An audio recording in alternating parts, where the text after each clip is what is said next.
Hi everyone, my name's Samantha.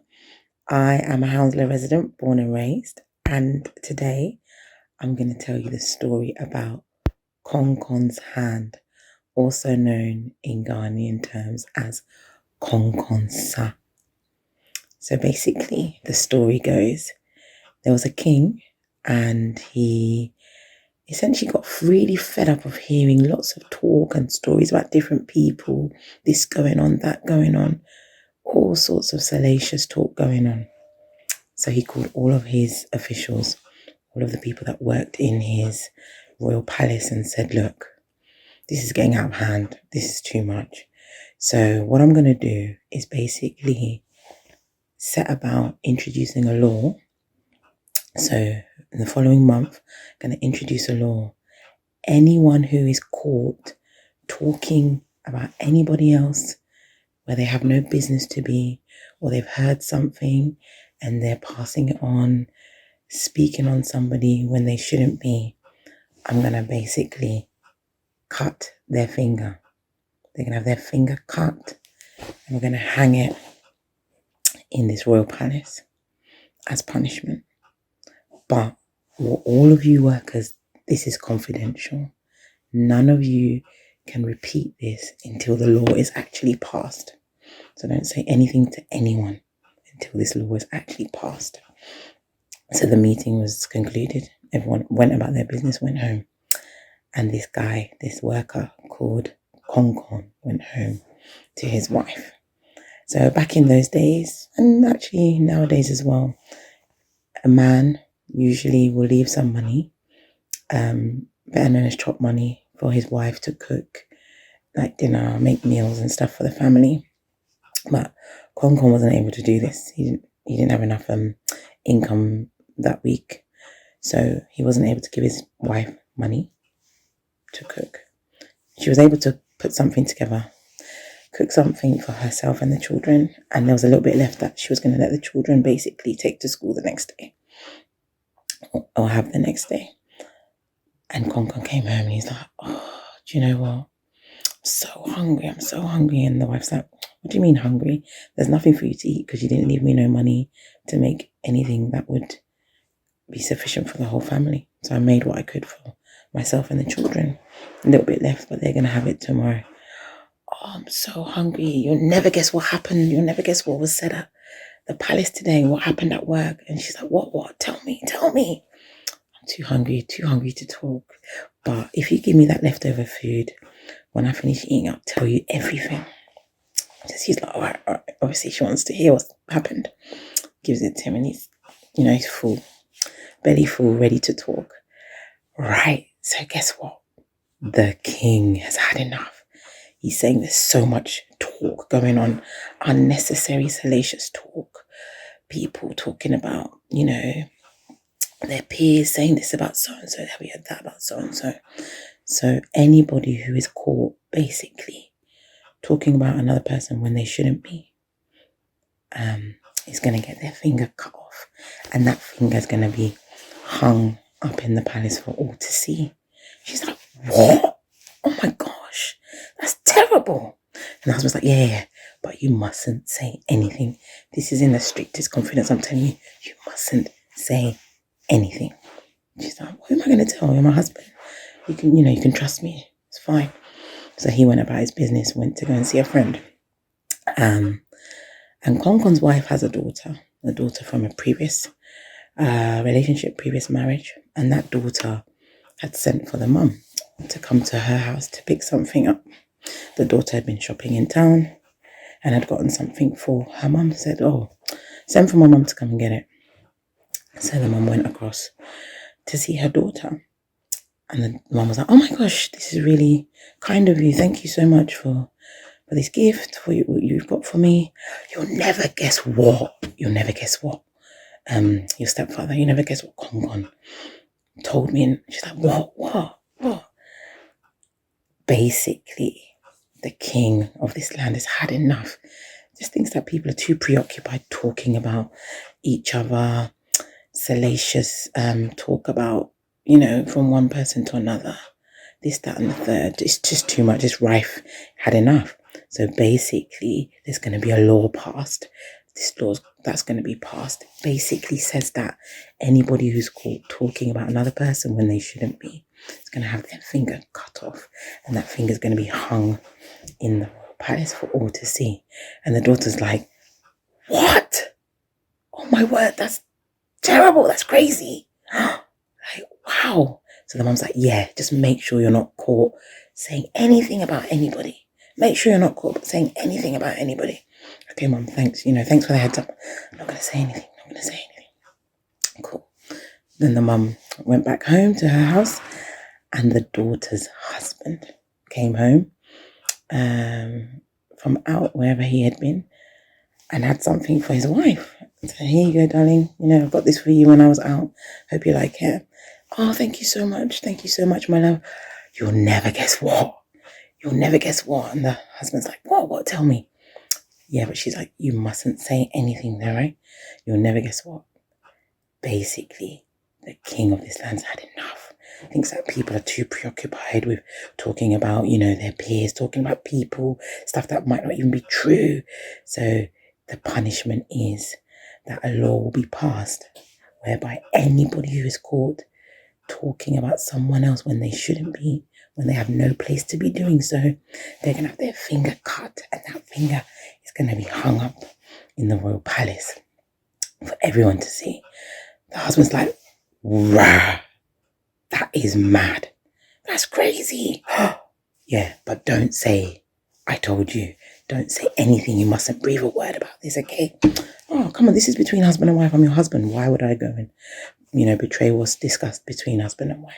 Okay, fine. Anyway, the husband's like, yeah, I've been out. I'm gonna go and see some of my friends, catch up with the boys, basically, that kind of thing. So he's out with his friends, and they're playing, be it dominoes, be it whatever.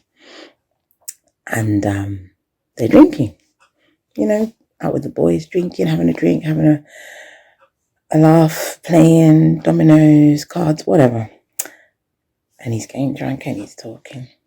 And he's getting drunk and he's talking. Yeah, those of you who are always talking about people, always talking, salacious, being wicked, spreading rumors, saying things that might not be true. You watch. There's a law coming.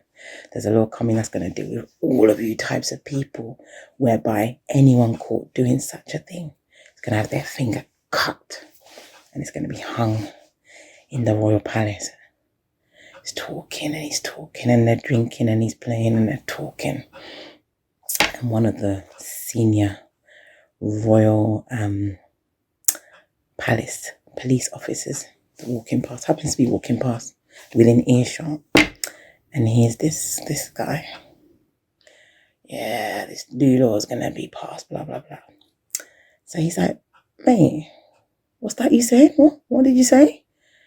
Yeah, don't you know? You say you claim to work in there, and you don't even know what's going on. You claim to work in the royal palace, you don't even know. Let me tell you, yeah. Basically, the king of the land's had enough of all the people going around saying this and saying that. So anyone found basically to be saying something about another person when they shouldn't be, is going to have their finger cut off, hung up in that royal palace. Really? Who told you that then? What's it to you, mate? What's it to you? Okay. So the police officer goes back into the palace. Goes, King, my king.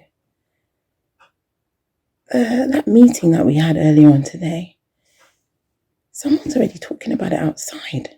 I've heard them out in the streets talking about it. The king's like, how so? I've told everybody not to say anything. Go and get that person. So they go and obviously not arrest him, but bring him in for questioning in front of the king. Yeah, so my guy, remember what you were saying out there to your friends about, if people are talking this and talking that, they're going to have their finger cut off. So obviously he started to feel like, sobering up. Me, huh? Me? No, I never said anything. I didn't say that. No, not me. Yeah, I heard you outside saying there's going to be this and that going on, a new law. Who told you? No, it wasn't me. Obviously they want him to talk, so give him a clap to shake him up. Oh, well, okay. Yeah, okay. I'll fess up. It was my wife. Who's your wife then? Oh, my wife is so-and-so, All right, go and get her. You get in that room there. Put him in the room. Bring the wife. Oh, madam. Yeah, so, was it you who was saying this, that, and the other about if people are talking about other people and it's not true, they're going to get their finger cut off and it's going to be hung up in the pan? Who? Me? No. Why would I be saying that? Nobody's told me that. Okay. Guards, get her husband out. She's like, Harvey, oh my God, I knew I shouldn't have told you. I knew I shouldn't have told you. I knew. And then I shouldn't have told him more. He hasn't said anything to us. So what are you talking about? Tell us. What do you mean? Oh, no, nothing. Tell us what. No, nothing. Who told you what? That you told your husband? No, nothing. Obviously they wanted to speak, so shake her up. Okay, it was my mum. My mum told me. Your mum? Who's your mum? Auntie so-and-so. Okay, let's go and get Auntie so-and-so. Bring her in for questioning. Put these two back in the room. Auntie so-and-so, so apparently you've been saying that anyone who's talking this and that about somebody where it might be wrong or it's incorrect, inaccurate, they're going to get their finger cut off and it's going to be hung up in the palace. Is that so? Me? Who would say such a thing? Why would somebody associate me with that? Oh, I haven't said it. No. Can't be me. It's not me. Sure? No. Okay. Bring her daughter out. And the mum's like, what? My daughter. The topic of conversation that I told you not to repeat. You've gone and repeated it. And then the guards are like, what topic of conversation? She hasn't said anything to us. So what are you talking about? What do you mean? Oh, nothing. Nothing. What topic of conversation did you tell her not to repeat that you thought she had repeated and we're telling you she hasn't? No, it's okay. Obviously they want us to speak. Who told you about the subject? Who told you? We want to know. Clap. Shake her up. Okay. If you must know, it's my husband. My husband, Konkon. Konkon. Okay. So at that point in time, Konkon had been summoned to go and take a message to the neighboring town. So he was on his way back. When he got back to the palace, I'm like, Konkon, oh, thank you so much for taking this message to the neighboring town. You've executed that job really well. But Konkon, isn't it you who was at the meeting with us earlier today where we said, do not discuss or repeat what has been said in the meeting until such time as that law in particular, is passed? Me? I haven't said anything. This is Konkon. I haven't said a word. Wait, what? Okay. The king's like, okay. Go and get his stepson-in-law out. Bring him out. Him? I haven't seen him for months. I haven't said nothing to him. Can't be me. I haven't seen him. All right. Go and get his stepdaughter. Get his stepdaughter out. I haven't spoken to her in a good while. No. Definitely can't be me. I haven't spoken to her in a good while. Okay. Go and get his missus, his wife, out. Hey, wifey. You that I told you, do not repeat what I'm telling you. You have gone, basically, and repeated it. And now we are where we are. So essentially, what happened was Konkon got his finger cut. And that finger was hung up in the palace. So everyone got to hear, everyone in that town got to hear, like, oh, the king basically has had Konkon's finger cut off, his hand. So everyone's like, oh, Konkon, Konkon's hand, Konkon's hand. So everyone coming to see, rubbernecking, craning their neck to come and see. Oh, I want to go and see. I can't believe this. Konkon's hand. Konkonsa.